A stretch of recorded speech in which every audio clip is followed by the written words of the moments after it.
Welcome to the show where we unearth new ways of looking at ever-evolving life around the world, seen from a number of different industries, cultures, and backgrounds. But there's one thing that unites everyone I speak to. They all want to do their part to make the world better in their own unique ways. It's a uniting passion. Whether they're from the commercial world, third sector, or public sector, from the global north or the global south, my name is Philippa White, and welcome to TIE Unearthed. Hello, and welcome to episode 44 of TIE Unearthed. Today, my longtime super close friend, Victoria Brooks, is with us, and I'm just so excited to share this episode with all of you. We were both buzzing after this conversation, and I'm certain you're going to feel the energy when listening. Now, Victoria is a strategist specializing in the development of stories that inspire environmental and social impact. She's worked in the communications industry for over 20 years, and we both met in the early 2000s when working at the ad agency BBH in London. In 2006, Victoria began her own consultancy with agencies, brands, and NGOs, meeting the rising sustainability agenda with unexpected creative solutions. Victoria has been featured in The Guardian for their famous piece on sexual harassment in the advertising industry in 2019. She was named a Pitch 100 Superwoman, also in 2019, and was honored as one of 30 industry inclusivity champions in the IPA's inaugural list in 2020. Now, today, we'll be talking about the power of truth as a force for change. We'll talk about her move from working with strategy and the environment to equality and inclusion. We hear about her work focused on closing the gender divide and the groundbreaking solutions she's not only designed, but also implemented with tremendous success. She tells us about the work she's doing with companies on building inclusive cultures where people truly feel they belong, and on sustainability strategies that deliver deep impact, which, if you think about it, are often two halves of the same brief. There's a lot here, but you'll be smiling and inspired throughout. So throw on those running shoes or grab that cup of tea or coffee, and here is the incredible Victoria.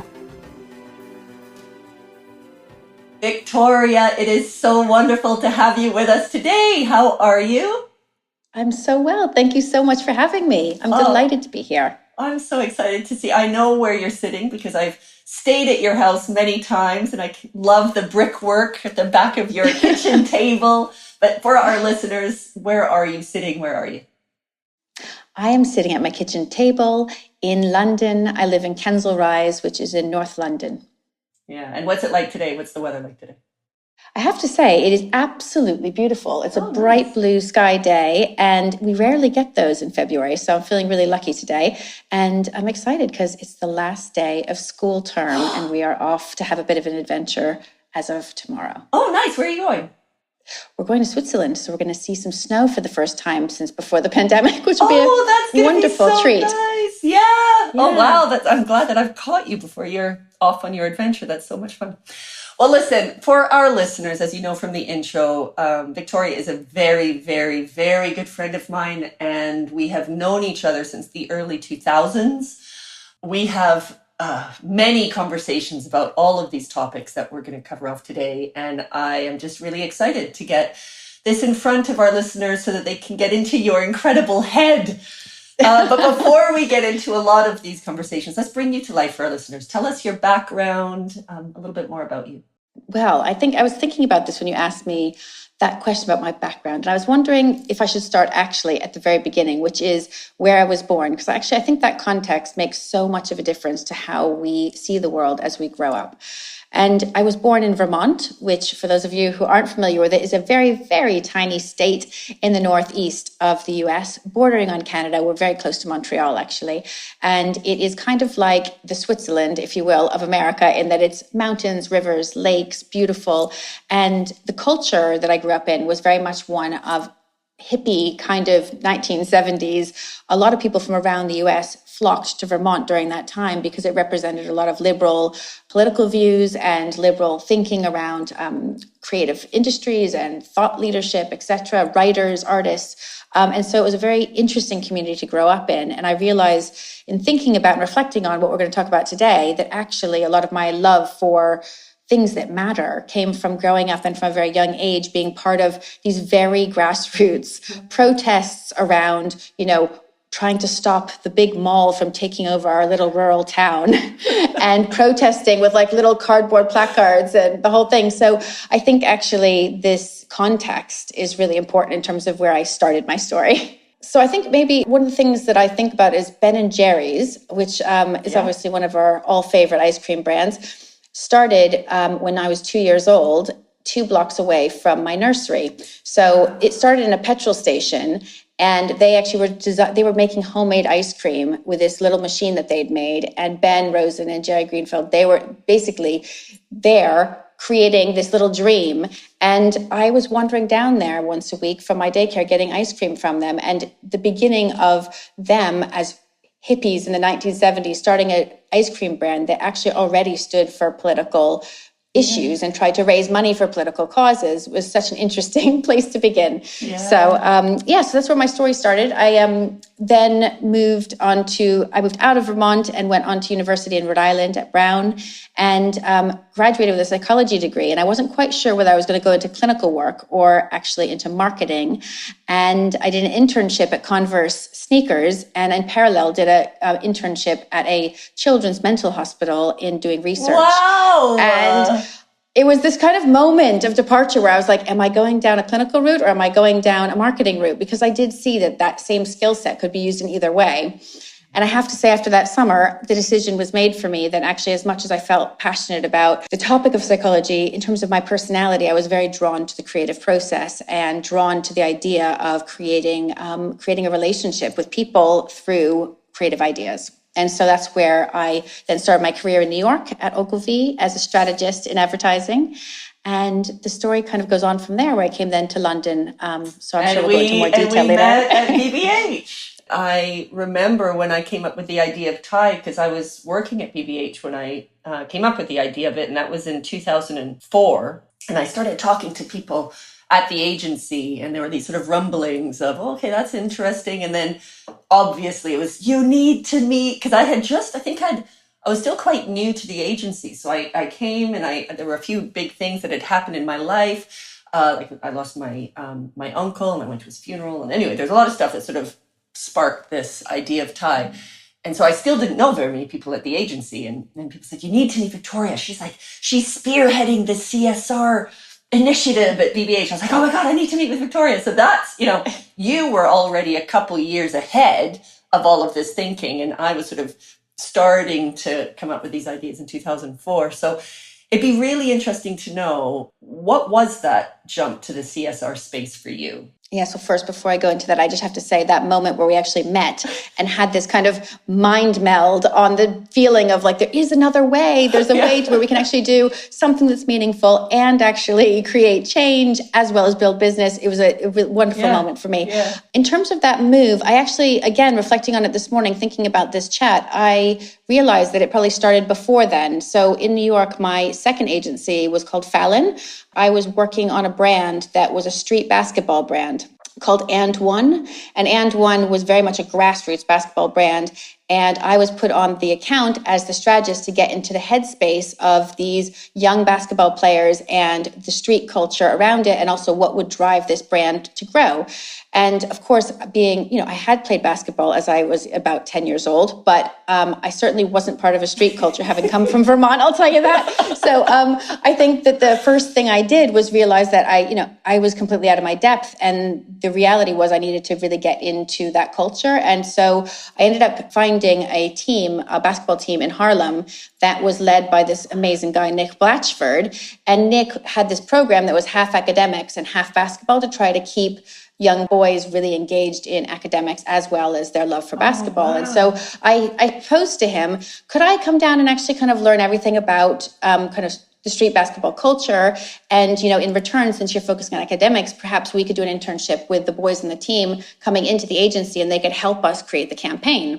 And so that experience, which spanned a year and a half, was absolutely kind of my first experience of how beautiful it can be when you not just kind of exploit a niche market, but actually embrace the people that you're trying to talk to as humans and say, should we create this together? And it felt so incredibly meaningful and so beneficial to the brand. And the brand had such an incredible reaction from it, not only internally, but also in terms of the traction that they had, because the music that we chose was chosen by the boys. And it felt like it's such a different process that when I came to London and then I started working on more traditional pieces of business. And one of my clients actually at BBH was a big bank. I felt like some of the conversations that I was having and the psychology I was trying to get into was actually didn't sit well with me. It felt really uncomfortable that I was being asked to engage people in credit card. Basically, that means engage them in some debt.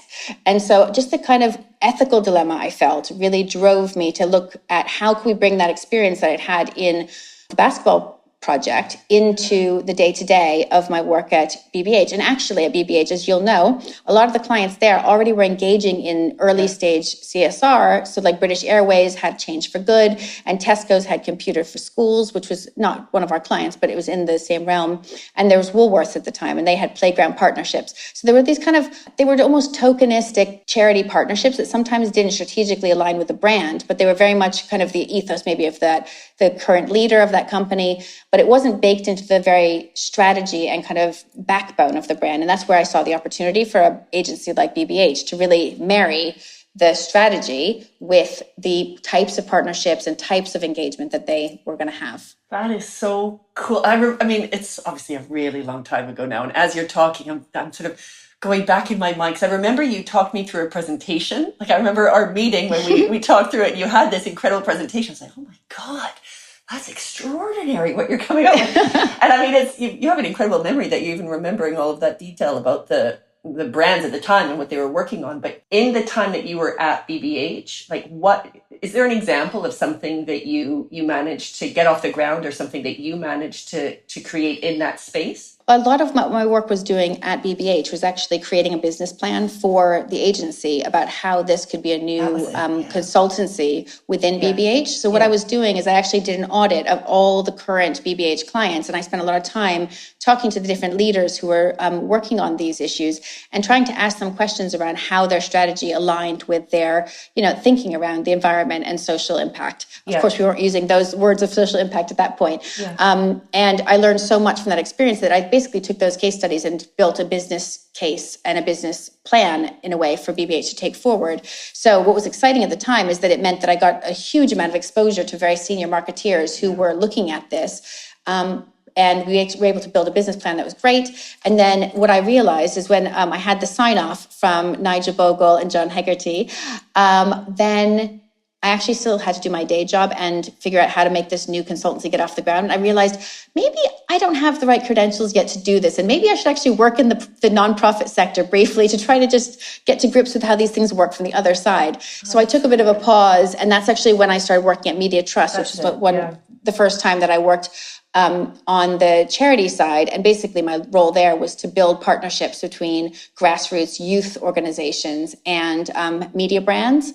And so and that was great because it was hands-on experience of how do you build a partnership, which is essentially translation between two very, very different organizations. And it's almost like you're basically trying to bring together two very unlikely fellows and try to weave their purposes together, which was wonderful to do on the ground. But I realized quickly that I belonged on the creative side, not on the charity side, once I learned that. Yeah, but I mean, it's funny. For a long time, I've seen life as like a puzzle, but you're not even sure what that picture is yet, but you have all of these different pieces of the puzzle, and each experience is another piece of that puzzle that just starts to fit together. It was necessary, right? Like it was a necessary part of that puzzle.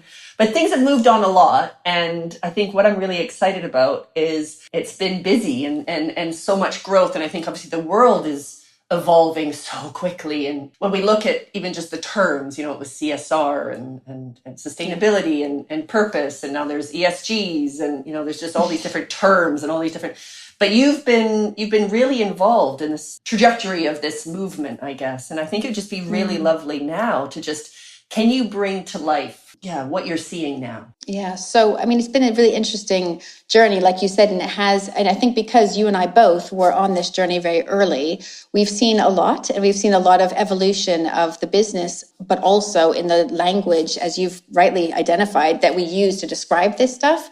And I think at the end of the day, it's just taken everyone in all businesses a really long time to understand the power of what they're doing is actually about the impact they're having holistically. And so there were different words for that at different times. But at the end of the day, it's about humans and it's about the place we live, which is this planet. So that's the basic truth of it all. And there's lots of fancy things to like describe, but that's at the end of the day what we're talking about. So I think what I've done in my journey is I was a sustainability consultant for the 10 years after BBH. And the way that I worked was very much with brands and with agencies and with NGOs. And I was essentially kind of the central pin between those, bringing them together to create new partnerships. So just to give an example of one project that I did on that journey, which helps bring it to life, is I was working with Sony Europe, and they were very interested in trying to figure out how to take what was a very corporate top-down sustainability strategy, which looked great on a PowerPoint, but it didn't necessarily have any life to it. It didn't actually have any breath or kind of humanity to it. So they were saying, how could we actually bring this to life for people and for our internal audiences? And so what we were able to create with them was actually about getting out of the marketing team and actually starting to talk to the people who make the products and figure out what is the core truth about this brand. How can that marry up with some issues that the world are facing? So the Sony engineers were working on this really interesting CCTV camera system, which was, they're in their professional products division. And I met this one amazing engineer called Morgan David, and he was so passionate about these cameras. And I felt like if I could bottle that passion and figure out the right vessel for it, it would be incredible. And so what we did is we actually partnered with Lego Education as well as WWF. And it was just coming up to a COP, and it was a very long time ago now. This was the COP in 2009. And so it was a moment where we said, let's bring together Lego, WWF, and Sony and ask. Lego has a global competition where they ask children and young people to come up with ideas to use Lego and use technology for good. And that year's theme, because of the COP, was all on climate change. So Sony's category was very much about how can young people use Sony's technology to solve a climate change issue. And then the winner would be able to present that at the COP in Copenhagen. So what we did, and my role was really to try to piece together this idea of like, what is the technology? How can we show the benefits of that technology, both to the engineers themselves as well as to the world? And then to find that synergy between Lego and WWF was brilliant. And the result was we found the winners were these group of children who were homeschooled in California. And they came up with the idea of repurposing these CCTV cameras to watch for forest fires in the California and Nevada, where obviously there was a cut in budgets for volunteer firefighters. There was no support for the volunteer fire watchers. And so they instead installed these CCTV cameras as a prototype in the trees, and then they would be able to feed the images to the internet, and volunteers could sit at their desk in between while they're having a cup of tea and be able to monitor the forest. And if they saw anything, they press the space bar and an urgent message would go to the fire department. It was brilliant. And these kids were aging from 8 to 12, and they were incredible. And the story was so wild, and the engineers got so excited that we ended up actually filming a documentary of these kids flying over to London, going to Basingstoke, meeting the engineers and working together to create the prototype with a university. So great. And they actually put these cameras in the trees. And I just found out, this is now, it was 2009. So this is now many, many years later. That project and those cameras have now evolved into an entire virtual fire watching system, which is still run by the University of Nevada, which is so cool. So that's in terms so of like, cool. It's so cool, isn't it? So like, that's the kind of project that is my dream project, where you basically have a sustainability strategy on paper, but it's not brought to life. Then you go, okay, here's our products. What can we do? And then this whole world emerges out of a creative synergy of 3 different partners who are coming from different perspectives. So that piece of my puzzle, if you will, as you called it before, fits really nicely into kind of the next segment, which you asked about, which is, what am I seeing now? Interestingly, I've had a bit of a pivot in recent time, because one of the projects that I worked on was a volunteer project, and that was in the advertising and communications industry in the UK around gender equality. And I volunteered my time to speak at one of their events, actually on purpose-led marketing, and then discovered that there was a whole group of women who were looking at how the lack of gender equality within our industry. So I've actually spent the last 5 years pivoting my thinking around brands and gender, brands and equality, and looking at diversity more deeply. So that's where I am now. Yeah, and I would love for you to bring this to life, because Victoria has unearthed some extraordinary insights from one simple initiative that, well, I say simple, one of those things that sort of seems so obvious, but obviously had never been invented before, and then you did, and I think it was 2017. Talk to us about the Booth of Truth, please. Thank you. Well, you're absolutely right. It's an extremely simple invention, if you could even call it that. Basically, Bloom is a professional organization within the industry that we work in. And we were just very small. I think there were 35, 40 people who were involved at the time I got involved. We wanted to do our first day-long conference. And we were looking at how do we actually create the content for that? What are the topics we're going to talk about? And I suggested during one of our meetings, why don't we actually ask the people who we're trying to bring in, our audience, and actually have them do that live at the event? So I happen to have a friend who has an inflatable space company, because of course, why don't you have somebody who makes inflatable spaces? So he lent us this incredible igloo. Yeah, it was an igloo. You were there, Philippa. You were a speaker at my very first event. You were one of my first ever speakers. You very kindly invited me to speak. And it was incredible. You talking about Thai, because that was about purpose, actually, wasn't it? But so the Booth of Truth was this inflatable igloo. And inside this igloo, you could find 2 chairs, some tables, lots of Sharpie pens of all different colors, and lots of these A5 cards, and a box. The box just had a slot in it, and the idea was you would come in and there were questions around the inside of the igloo that you could be asked. Now, I actually have some of those today that I was just going to read from the original Booth of Truth. So, for example, one would say, this is about the negotiation of money. So why are we paid an average of 79% of what a man would make in the same job? What happened the last time you asked for a raise? So that's an example. Another example was around sanity. Adland can be a high pressure, high octane, all consuming industry. Have you ever hidden a part of yourself at work rather than risk your career progression?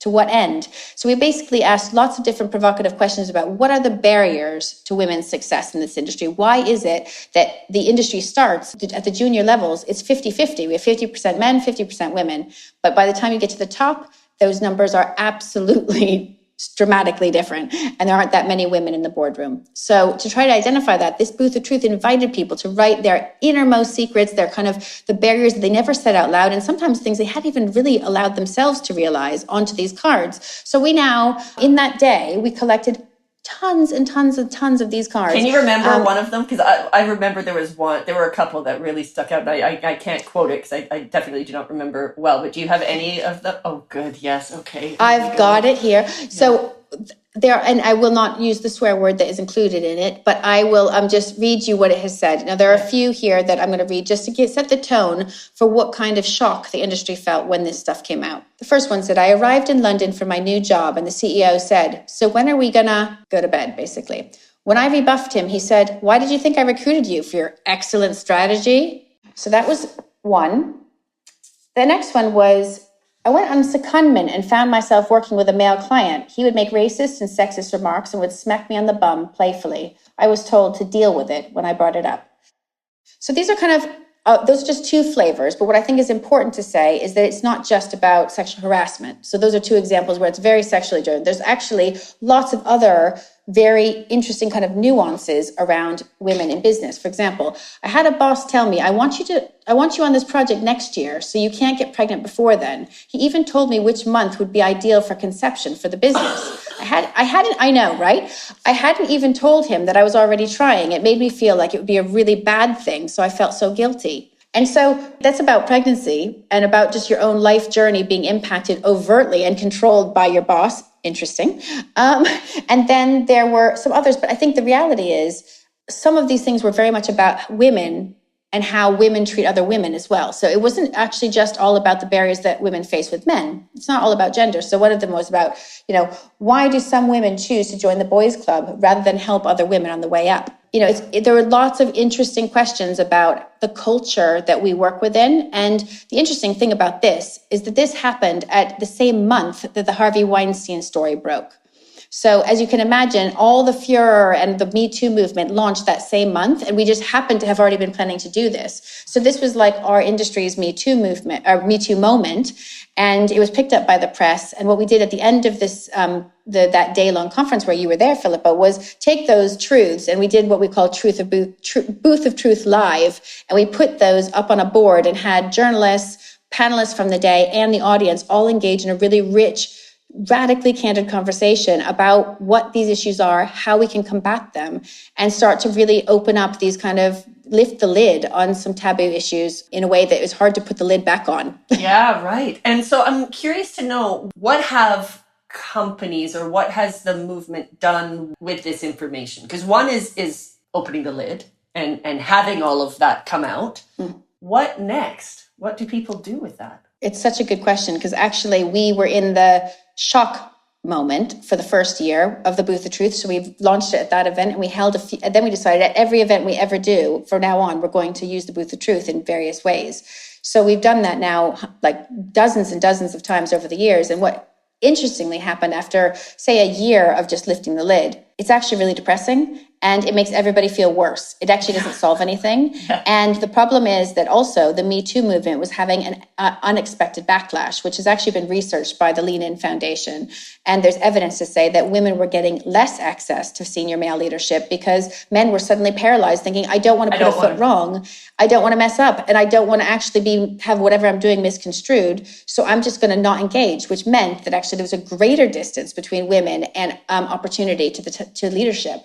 So what we decided to do within Bloom was to move into what we call everyday actions. So we then decided to ladder from these insights directly into specific actions that can be taken by businesses. And we co-created that with people in the industry and with businesses in the industry to realize what are the things that will create step change. And some of those things are tiny. And actually, that's what the best stuff is the stuff that's very small, not the macro policies. I mean, the policies are really important, don't get me wrong. But a lot of it is about realizing, one guy that I know did a emotional tracker in his office of who was actually doing the emotional load work, i.e. welcoming clients and when they come in, doing the small talk, pouring the tea, taking the notes, doing the follow-up email. And what obviously he found was that it was being done by women. And so what he did is he created a chart in the office that everybody had to flip. So then the men had to pour the tea, the men had to greet them at the door. And actually then it was able to loosen up one of these very simple insights that actually takes no money, no policy, no nothing. It's actually just about having your eyes wide open and having some visibility about these blind spots that are creating really quite a lot of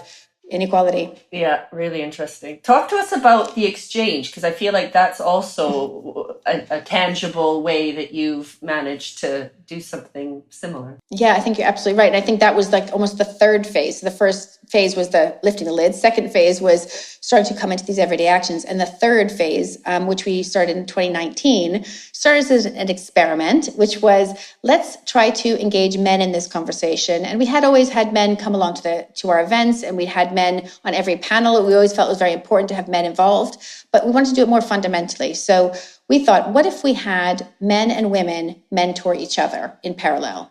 And we put them into pairs and see what happens. Well, so what we did is we actually did exactly that. We recruited 23 men and 23 women. The women were Bloom members. The men were all senior leaders in the industry. And we trained them in what was actually a very awkward art, the art of co-mentoring, which is not reverse mentoring, and it's not mentoring somebody who's more junior than you. It's very much about both parties mentoring each other in parallel, which is actually hard to do because I've actually taken part in the program twice as well as created it. And it's hard to actually figure out what your role is and what hat you're wearing. But just that discomfort dislodges some of the challenges that we face and some of the ways that we are stuck in our ruts in terms of behavior. Culture, exactly. So what happened was this first year went so incredibly well. And what we did is we measured it quantitatively with a before and after survey, as well as qualitatively with interviews with everyone who took part. And what was so dramatic is that we saw that basically 76% of the women in the exchange felt they did not understand the challenges facing men in the industry. And 93% of men felt that they did not understand the challenges facing women in the industry. So actually, that is what I call a profound communications gap. And when you see that, you then say, okay, how can we bridge that? And the bridge really was all about creating the safe space that allowed for this radically candid conversation to happen between these pairs over 6 months. So these pairs probably met between 4, 5, and 6 times, not that many hours of their life. But what happened was, because of the way we prepped them and what we asked them to tackle in those conversations was so different from anything else that they've ever done in their leadership journey, that it got them right down to action. And we challenged them to set off experiments in their own businesses and see what worked. And so the impact was so extraordinary by the end that we were able to close that gap. And by the end, there was this kind of 397% increase in the awareness of what actions they can take to close the gender divide in their business. So that tangible result is so important for us to be able to quantify, because this is all very intangible stuff, culture change. No, absolutely. When I reflect on some of the organizations that we work with Ty, and we're looking at women empowerment in India, for example, to decrease the number of women who are being harassed or abused. Some of the organizations, many of the organizations that we work with, they really engage the boys, because the only way that you can really start to tackle any kind of challenge is you need to involve, with love, both sides. And the angry feminist movement, and I'm possibly being quite kind of political right now, but I really, really believe this. I am a feminist. I believe in equality 100%, but I don't believe in being angry against the other side. It's the same with politics, the politics. So in politics, you believe in one thing, so then suddenly the other side becomes evil. It's really difficult to make change when you've got one side against the other side, because it just makes the other side scared or angry, or just sort of they repel, defensive, and they repel against the other side.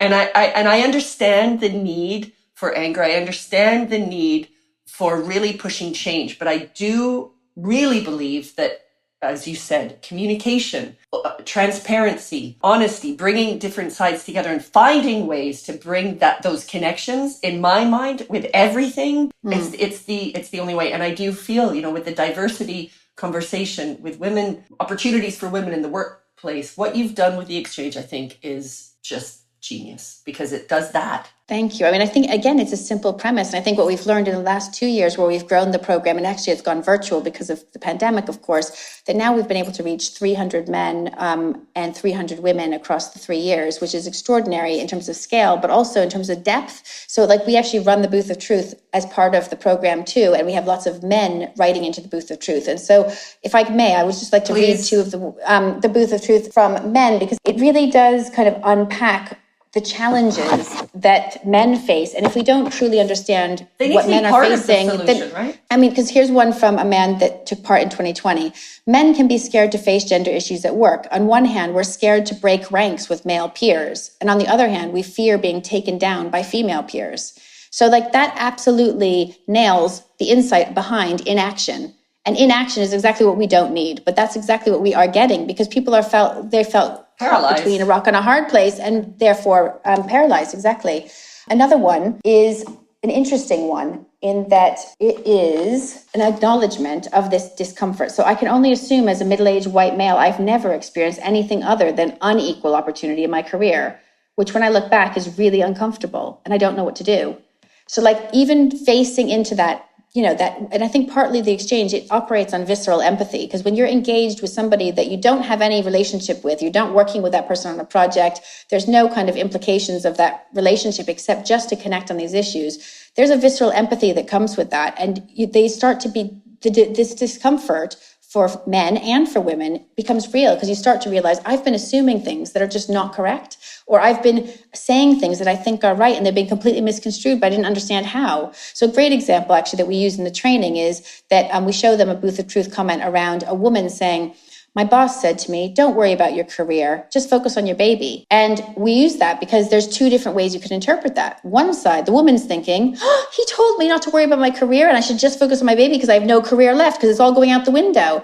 And then his point of view is, I thought I was being such a great nice. boss. I was just like, please don't worry. We've got you. You're coming back here. And I think it's so interesting how these very well-intentioned people can get completely misunderstand each other. And so at that point, it's really about that empathy to understand, put your head into that woman's mind and realize actually she's so worried about leaving her job for the first time in her career. And she's wondering if there's going to be anything to come back to. So because of that, I'm going to over communicate how enthusiastic we are about her return as I'm talking to her about her departure. So it's really just about that kind of next level of empathy and visibility. Yeah. And it's so powerful. All of this is so powerful because exactly, it's opening the communication, it's understanding.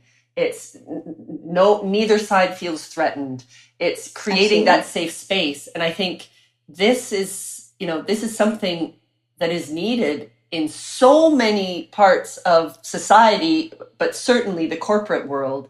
And I just wonder, how has this evolved now? Like, what are you doing with other companies? Yeah, I mean, I think in so many ways, we've seen a lot of the men and women who've taken part in the program take some of the learnings from the exchange back into their businesses. And some of that has been about setting off experiments of trying to create a mini exchange within their organization. And actually, some of the organizations we've engaged in the process have asked us to come in and try to create an exchange in a network agency where they've got a number of different agencies under their umbrella and matching people between those agencies who don't work with each other and have no impact on each other's careers. But we've actually been able to replicate, and we're in the middle of actually a pilot of trying to do that internally, because what we want to look at is how can we deepen the impact? So there's an impact on one person that happens in a two-way partnership in the exchange, but we want to see how can we maximize that impact and actually bring that back into the business. So we also have a number of different individuals who work in the same management team who've taken part, so that we can see how can that management team then work together based on those learnings to really accelerate change in organizations that need it. So I think it's a really interesting moment we're at, which is like, how do we kind of deepen that impact? And the other point you made, actually, I want to come back to around anger is really interesting, because there has been a lot of, angry press in the last 6 months, actually, around sexual harassment again in our industry. And we actually were challenged by one of these authors saying, we think that you're not brave enough to stand up against some of the challenging behaviors in this industry because you're not actually being angry about it. And our retort was actually, there are different theories of change, and that all these types of change are needed to work collaboratively. We need the person who's in the front leading the charge in the protest to set the tone and put the provocation out there. But then we also need the people who are going to work on the ground with the people who are in positions of power to actually feel comfortable enough, as you said earlier, like not feel defensive, but actually feel that they have a role to play and that they are capable of creating change that's powerful. So I think it's just interesting, it's not either or, it's both. Yeah, it's true. Actually, I was having a conversation with somebody the other day, and I wish I could remember the name of I think it was a poet, and I can't remember the name of the woman who said it. Anyway, I did not come up with this idea, but I really liked it. It was something along the lines of, if you look too much if you look too much upwards or if you look too much downwards, it hurts your neck. And I really like that, as a way of just explaining kind of this kind of, if you're looking down at people or if you're looking kind of up and oh my God, either way, it's not healthy. There needs to be equilibrium. But you need both sides, and I agree with that. I mean, I think that actually that's why Thai ring such a chord for me, because actually what you're doing with Thai is exactly that. You're bringing people to collaborate around an issue rather than a charity shouting from the rooftops about it in a way that is actually quite, it can be using shock tactics or whatever it might be, but you're bringing people into the core of the issue, asking them to solve it, and they feel empowered, they feel ready to act, and then they actually can do so much more than they could if they were in paralysis from being shocked. Yeah, so I think that it is true. And actually, just to that point, because a little bit like what you're doing with the exchange, I think we all agree that for the world to change, the sector most responsible for that change is the private sector. The only way that the private sector can be part of that change is really understanding what is happening. Now, you could yell at the private sector and say, you idiot, like this, but the thing is for change to happen, the people running the sector, the people who are making the decisions need to understand it. And so again, it's a little bit like the exchange. It's bringing these two worlds together for them to understand each other, for that empathy, for that, oh my God, for those realizations, for that clear communication. Because I mean, cross-sector partnerships, in my view, are when it comes to the big challenges that we face, is also a big part of the solution. But again, it's all rooted in the same, Definitely. the same thinking that you have created. It's actually funny because I had a chat in the last year with someone who was working with a big fuel company. And I was suggesting that we should use the principles of the exchange to bring in the next generation of climate activists like a Greta to meet Smart. with the CEO. Meet with the CEO. The CEO is obviously, a white male who's in his 60s, and have him meet with Greta and understand, and not Greta, but that generation of young people who see the vision for why this needs to change, and have them not engage in a one-off conversation, but have them meet 6 times like they are doing the exchange and talk about it and just chew through things. Because I think the important thing is that Greta also would understand better what that CEO faces and the pressure he faces. So in our program, women are actually, the reason that women come out of it in a very different position is because they actually build confidence in about how to have empathy for the senior male leaders. Because in some ways, because there's so much power held by senior men, it creates almost like a fairy tale around what it means to be a senior man. And then you talk to them in these intimate, safe spaces, and you realize the fears that he faces, how lonely it is at the top, how trying to have conversations about the imposter syndrome. Exactly. Actually, I have one about that right here. Yes, absolutely. And so I think that the only true way to equality or to any solutions on any of these very thorny topics is about having conversations in a safe place. Totally. Oh, yeah. Victoria. Now, is there anything I haven't asked you? I mean, we're coming to the end of the podcast. I'm covered in goosebumps. You should see my arms, my legs. I'm just so, I am. Is there anything that I haven't asked you? I think you've covered so much, but I think one thing that I didn't bring into the podcast at all, and I want to make sure that I do because it's a really important part of myself, and what I've learned through the exchange is that women in business, in particular, often don't talk about being a mother. And I think that motherhood, one friend of mine actually said that it's the best management leadership course you'll ever take, is actually managing small humans. And there are very bizarre and interesting ways of walking through the world and how you have to navigate with them.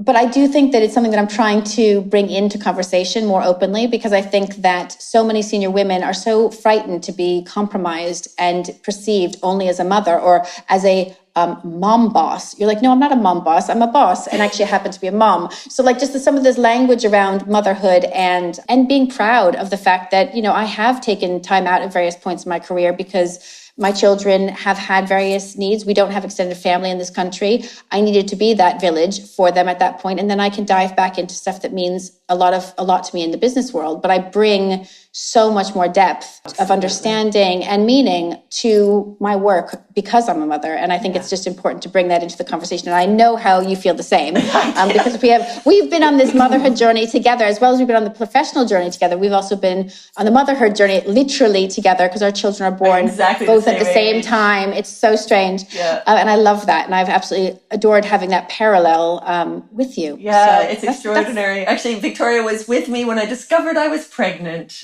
In London, you were, and yeah, I mean, in Spitalfields Market. Yes, Spitalfields Market. That was an amazing moment to share. Yeah, it really was, and it's funny, because your eldest is the same as my eldest, same age, and your little one is the same as my little one. So 4 years apart, going through like identical challenges throughout our motherhood journey. It's extraordinary. Yeah, absolutely. And I just think that narrative is such an important one to bring into this, because I think it's such a part of our friendship and connection, but also why we care even more deeply about these topics and getting it right for the next generation. Couldn't agree more. Oh, Victoria, I so appreciate you.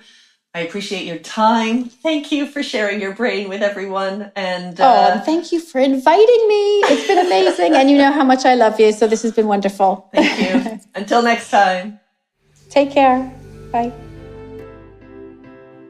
Hey everyone, this is Philippa again. I hope you enjoyed listening. Now this is your chance to get involved with TIE. If you work in the commercial world, whatever your profession, your position, or your experience, then TIE could be for you. You may have been in business for decades, but have always felt there's another way. Or you may just have a few years experience, but want to do more. Equally, if you want to create game-changing employees and see your company impact the world, we've got you covered. TIE has never been more necessary than right now, and you can be a part of it. reach out to me at philippa@theinternationalexchange.co.uk and I can tell you more. Or join the Thai Accelerator info session for more information. apply.thaiaccelerator.com. Better leaders, better companies, better world. I'm your host, Philippa White. This podcast has been co-produced by Berna Vieira and me, music by Berna Vieira, and artwork by Kelps Vahais. I hope we'll meet again soon.